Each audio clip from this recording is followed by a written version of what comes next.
គុណបងដែលបានជួយចាក់កន្លែងប្អូននេះបកគ្នាទាំងព្រឹកឥឡូវវាដងប្រាងខ្ទេចនេះទេមកហើយឥឡូវយើងចាប់ផ្ដើមដល់8វាជាងកំពុងតែសប្បាយចិត្តតែម្ចាស់ក៏ធ្វើមកជូរនេះឥឡូវយើងចាប់ផ្ដើមដល់8បូមវាហើយយើងយកទៅសង់ត្រេនៅអង្គម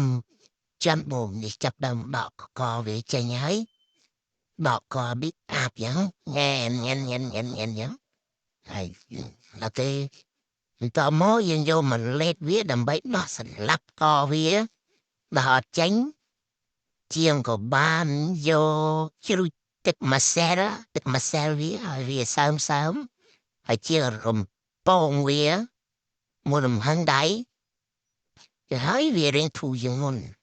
មើលទៅជាងឬស្វាហាប់តាំងងារសងត្រេបូមីណាហើយជាងធ្វើព្រឹកផងសបាយចិត្តផងញញឹមផងប៉ុន្តែម្ចាស់គាត់ពិបាកចិត្តចង់ស្រែកឲ្យផ្អើលគេឥឡូវបូមយើងបានមកដល់ហើយយើងយកទៅសងត្រេហើយគឺថាវាត្រង់ជាងមុនហើយអៀមជាងមុនអញ្ចាស់គាត់ថាក៏ជីបកលបងតែបន្តិចហើយអត់អីទេហើយកន្លែងខ្លួនអាចសង់ត្រេបានតម្រង់វាឲ្យវាត្រង់ឡើងវិញនេះកំពុងតែរៀបបដាងកយើងរៀបបដាងវាចូលដើម្បីឲ្យក្របកហ្នឹងវាដើរធូរជាងមុនអាក្របកមុនចោលហើយវា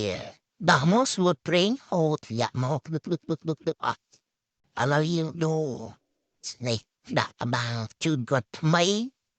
ហើយវាស្រួលជាងមុនសម្រាប់នេះបើសិនជាវាឡើងគ្រើមបើនឹងយើងតាប៊ូចានបើសិនជាវាអត់ឡើងគ្រើមទេយើងរៀបទៅក្របវាជាស្រួលវិញឥឡូវមួយជាងពុកតែរៀបស្លាប់ខជាងរៀបផងវាញញឹមផងអរគុណបងប្អូនអ្នកគ្នា